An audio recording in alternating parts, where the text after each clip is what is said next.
Et bien salut tout le monde de Célestek, j'espère que vous allez tous très bien. Aujourd'hui les amis, on se retrouve pour une toute nouvelle vidéo Tech Talk. Aujourd'hui les amis, on va parler de l'iPhone 16, de la PS5 Pro et de ChatGPT parce qu'on parle toujours un peu d'IA dans chaque vidéo news. Donc sans plus tarder, commençons. Alors les amis, cette semaine fut annoncé l'iPhone 16. Oui je sais, je suis en retard, surtout pour ceux en plus qui regardent le TikTok. Mais je vous dirais, vaut mieux tard que jamais, donc sur ce, c'est parti. Donc l'iPhone 16, qui est le tout nouveau smartphone de chez Apple, a de nombreuses améliorations. Vous vous tenez bien que c'est du sarcasme.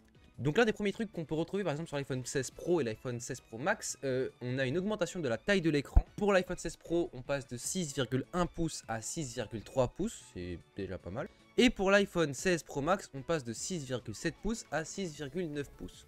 Donc 0,2 pouces supplémentaires au total. On a aussi une amélioration au niveau des caméras. Les deux modèles bénéficient d'un ultra grand angle de 48 mégapixels au lieu de 12 mégapixels pour les anciens téléphones. Et l'iPhone 16 Pro inclut désormais un téléobjectif périscopique avec un zoom optique x5.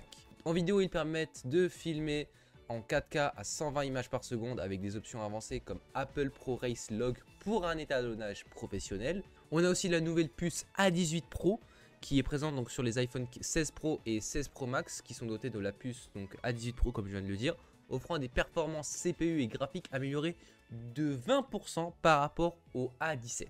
Le NPU à 16 cœurs promet des capacités d'IA avancées parce que oui, pour ceux qui ne le savent pas, beaucoup d'outils IA vont être utilisés et ajoutés dans l'iPhone 16, mais je compte pas vraiment faire de vidéo par rapport à ça parce que c'est quelque chose dont beaucoup de gens ont déjà parlé. Et donc si vous voulez savoir pourquoi l'IA de Apple ne sera pas disponible en Europe, je vous laisse faire vos petites recherches. Maintenant après, il y a de fortes chances que Apple Intelligence arrive en Europe en 2025 si Apple trouve quelques petites douilles ou s'il y a une bonne entente entre Apple et l'Europe. Mais ça on verra ça à l'avenir. Concernant les dates et le prix, bah oui les amis, il faut en parler. Car oui, au moment où je tourne la vidéo, les prix sont disponibles parce qu'on peut désormais précommander l'iPhone. On est le 13 septembre 2024. Et franchement, à partir de 1229 € le premier iPhone, je pense qu'on peut faire mieux. Mais j'en parlerai encore pour une prochaine vidéo. Oui, je vous fais attendre. Je suis désolé. Et les iPhone Pro Max à partir de 1479 €. Mais on a un stockage de 256 Go, donc est-ce que c'est respectable? Non. Mais c'est Apple, donc on dit oui. Mais après je vous dirai, voilà, il n'y a pas de hausse de prix par rapport à l'année dernière, c'est les mêmes prix, mais c'est tout simplement maintenant les mêmes améliorations. Voilà les amis, c'était tout pour l'iPhone 16. Est-ce que vous allez l'acheter? Dites-le moi en commentaire, hein. Est-ce que vous comptez acheter l'iPhone 16, oui ou non? Si oui, sachez que vous êtes un pigeon. Non, je rigole les amis, je vous taquine, Après, je vous juge pas. Sur ce les amis, passons maintenant à la deuxième news qui va beaucoup vous plaire, surtout pour les gamers. Je parle bien évidemment de la PS5 Pro. La PS5 Pro a été annoncée mardi dernier, il me semble. Ouais. Et elle a beaucoup fait parler d'elle. Parce que l'un des éléments qui a le plus fait parler de la PS5 Pro, c'est tout simplement son prix. Et je vous le dirai juste après. Et oui, récemment Sony a dévoilé la PS5 Pro, attendu de longue date lors d'une présentation en ligne menée par Marc Cerny, l'architecte principal de la PS5. Et donc voici les points à retenir. Déjà, concernant le design. Le design de la PS5 Pro est très similaire au design de la PS5 Slim, qui est à peu près la PS5 actuelle. Sauf qu'au lieu d'avoir une seule petite barre au milieu, il y en a trois. Et j'ai même vu un mème, il est incroyable. Il est affiché. Elle est légèrement plus imposante, mais elle comprend un SSD de 2 Tera. Donc en gros, on multiplie par 2 le stockage par rapport à la PS5 Slim. Je vous dirais que c'est pas mal. Franchement, je trouve que c'est pas mal. Doubler le stockage par 2, ça permet d'installer beaucoup plus de jeux. Concernant l'interface, on est toujours sur les boutons et les ports USB identiques à la PS5 Slim. Donc 2 USB-C à l'avant et 2 USB-A 3.2 à l'arrière.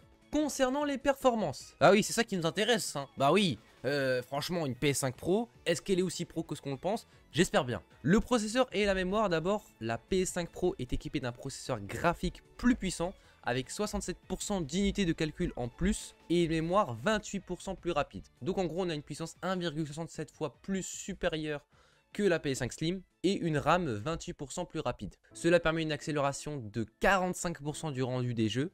Donc franchement, c'est une belle amélioration, garantissant une expérience plus fluide et des graphismes améliorés et un ray tracing optimisé. Car oui, aujourd'hui, l'une des raisons pour laquelle on upgrade de plus en plus nos composants pour les consoles, c'est pour le ray tracing parce que c'est l'un des éléments qui ajoute le plus de réalisme aux jeux vidéo. Marc Cerny, qui a fait justement la présentation, a promis un taux d'image par seconde de doublé. Donc en gros, vous aurez 2 fois plus d'FPS. Concernant les nouvelles technologies, la PS5 Pro introduit le PSSR, qui est le PlayStation Spectral Super Resolution. J'espère que j'ai un accent correct parce que sinon ça va se foutre de ma gueule dans les commentaires. Ainsi que le VRR, Variable Refresh Rate. Ces deux technologies sont un peu semblables au DLSS de chez Nvidia, pour ceux qui savent que c'est. Mais en gros, pour vous expliquer, c'est un élément qui permet d'upgrade, d'augmenter la qualité d'un jeu pour rendre les images beaucoup plus fluides et qualitatives. Sony promet encore la possibilité de jouer en 8K. Alors pourquoi je dis le encore ? Parce que Sony avait mis ce petit logo 8K sur la PS5 Slim, parce qu'apparemment on pouvait jouer à des jeux en 8K. Maintenant, est-ce que tout le monde a une télé 8K chez lui? Je ne pense pas, donc c'était compliqué de vérifier ça. Et ces derniers mois, ils avaient retiré le petit logo 8K sur les emballages de PS5 Slim, et on s'en doutait, c'était pour le rajouter sur la PS5 Pro. Maintenant, est-ce que ce sera vrai cette fois-ci? On le verra prochainement. Concernant les jeux optimisés, parce que oui, on a une PS5 Pro, mais il faut savoir que jusqu'à maintenant, l'entièreté des jeux qui sont disponibles sur la PS5, c'est des jeux qui sont optimisés et faits pour la PS5 classique. Donc le fait d'avoir une PS5 Pro, si les jeux ne sont pas faits pour la PS5 Pro, ça sert littéralement à rien d'y jouer. Ça sert toujours à jouer, mais on verra pas une grande différence. Mais Sony sont sympas, hein. Plusieurs studios ont optimisé leurs jeux pour qu'ils soient compatibles avec la PS5 Slim, dont Alan Wake 2, Assassin's Creed Shadow, Final Fantasy VII Rebirth, Marvel Spider-Man 2, banger au passage, je vous conseille d'y jouer, Gran Turismo 7 et Hogwarts Legacy, et bien d'autres jeux. Donc franchement, au niveau des jeux, on a des belles masterclass qui sont optimisées, donc je pense que pour l'instant, on se dirait que la PS5 Pro serait une console géniale et que ça vaudrait le coup de l'acheter. Maintenant, est-ce que vous avez l'argent pour l'acheter? Je vais vous le dire maintenant. Et oui, concernant le prix de la PS5 Pro, accrochez-vous bien, mettez vos ceintures. La PS5 Pro sera disponible à partir du 7 novembre 2024, c'est dans pas longtemps, dans lequel il sera vendu de base en modèle digital au prix de 799,99 €. Oui, c'est cher. Et là, j'ai bien dit digital, donc c'est sans le lecteur disque. Si vous voulez le lecteur disque, il faudra débourser la fameuse somme de 129 €. Et donc, si vous voulez acheter la PS5 avec lecteur disque, ça vous reviendra à 929 €. Et encore une fois, il y a aussi le socle vertical qui est vendu séparément. Bon, c'est correct comme prix, non? Bon, vous vous doutez bien que oui, effectivement, c'est assez cher. Après, je vous dirais que PlayStation vend en général ses consoles à perte. Donc, je pense que même là, quand on y pense, au vu des performances de la PS5 Pro, c'est un excellent prix. Excellent par rapport à la qualité. Maintenant, est-ce que c'est accessible à tous? Je ne pense pas. On est sur presque 1000 € pour pouvoir jouer à une PS5 Pro. Et il faut prendre en compte que elle est aussi donc beaucoup plus puissante pour les jeux en VR. Ce qui fait que si maintenant on veut jouer en VR sur la PS5 Pro, ce n'est plus un budget de 1000 € qu'on devait dépenser de base, mais maintenant ce sera 1500 € pour le lecteur de disque et 1300 sans le lecteur de disque. Je change beaucoup les prix, ça peut faire mal à la tête. Prenez un Doliprane si vous voulez. Mais bon, les amis, je vous dirais, c'est pas très grave. Je pense qu'une PS5 normale ça suffit entièrement. Est-ce que vous voulez acheter une PS5 Pro? Pourquoi pas, allez-y, hein, franchement, c'est votre choix et en vrai, c'est peut-être un bon choix aussi. Dites-le moi en commentaire si vous comptez l'acheter et si vous avez un moyen de l'avoir moins cher, s'il y a des réductions, si on peut par exemple rendre son ancienne PS5 pour avoir moins cher, avoir 400 € de réduction par exemple, ça peut être sympa. Et sur ce, les amis, on passe à la dernière news. OpenAI. Oui, je le dis comme ça, oui, parce que je ne fais que parler de ça dans chaque vidéo news. C'est quasi impossible de ne pas parler de ça dans des vidéos news. Je pense qu'un jour je vais faire une playlist où je vais montrer tous les moments où j'ai dit le mot ChatGPT ou OpenAI depuis le début de ma chaîne YouTube. La vidéo risque d'être longue, très longue. Alors pourquoi je vous parle de ChatGPT aujourd'hui? Tout simplement parce que ils se plaignent de payer des droits d'auteur. Vous allez me dire mais comment ça des droits d'auteur les secs?